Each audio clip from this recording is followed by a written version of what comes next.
Hello and welcome back to the channel friends. इस video में मैं दूंगी आपको Kailash Chandra volume 1 transcription number 1 की डिक्टेशन। स्पीड होगी इसकी 80 to 90 word per minute. The dictation will begin in 10 seconds, so be ready for it. 5 4 3 2 1 start. Now, sir, honorable members will recall that the bill was introduced in the House of the People on the 2nd September 1953. It has had a long history, and in one form or another it has been before the public since the end of 1949. In the statement of objects and reasons, the various stages through which the bill has passed since 1946 have been summarized, and I need not recapitulate on this occasion the circumstances in which the then Government of India took the decision in early 1946 to initiate an inquiry into the reform of our company law.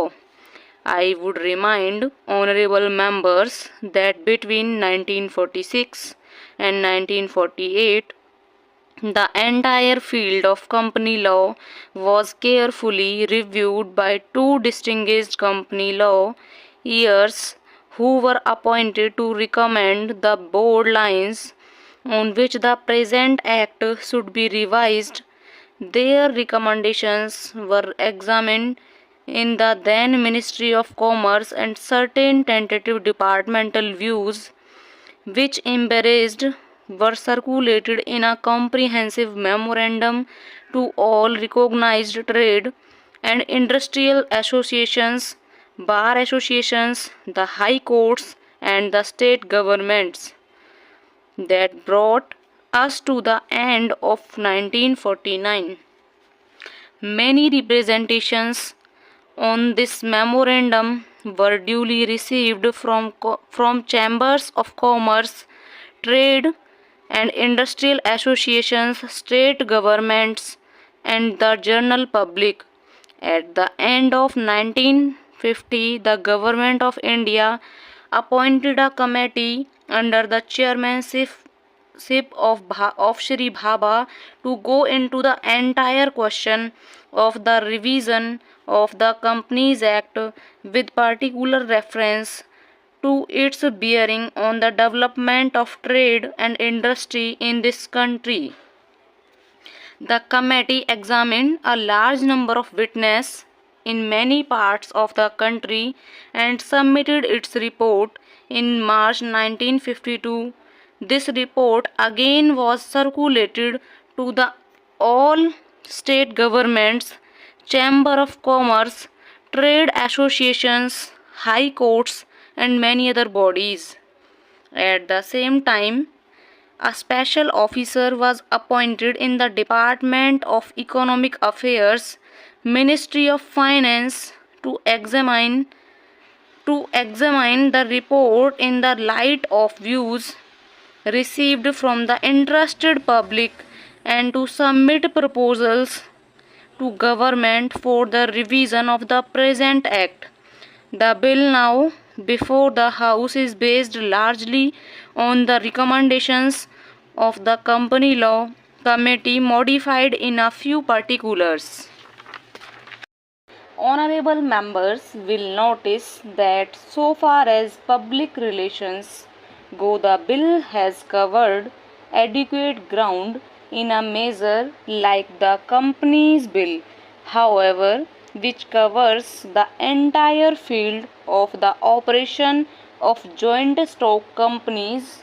The limits of consultations and discussions can never be exhausted, and I would like to inform honorable members that although the bill was introduced in Parliament over 7 months ago, our officers has been engaged throughout this period in further studies and informal discussions with the interest concerned and on occasions have also participated in such discussions, have also given some further thought to some of the issues arising out of the bill, and I propose at the appropriate stage to bring before the select committee any changes in the provisions of the bill which seems to me to be worthy of consideration in the light of this further examination.